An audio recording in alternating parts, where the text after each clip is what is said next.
V bistvu gre za 3 požare, ko vemo. Ne? Tisti star prvi požar je komplet pod nadzorom.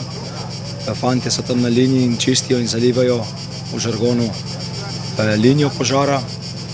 Pol imamo požar, ki smo ga včeraj pozno zvečer obvladali.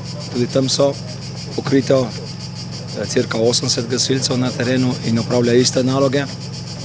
Največje težave nam pa povzroča trenutno požar pri vasi Klariči, ko vemo, da je pristopil italijansko mejo in se počasi širi proti, oziroma je že v delu v slovenskem območju.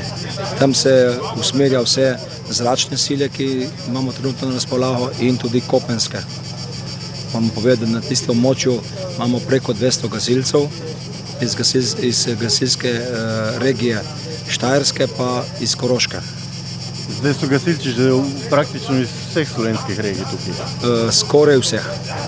Moramo vedeti, da južno Primorsko, razen gasilske zveze, obalne kraške zveze oziroma iz gasilske zveze Postojna, ostalo imamo na rezervi, ker ne smemo pozabiti na našo Istro.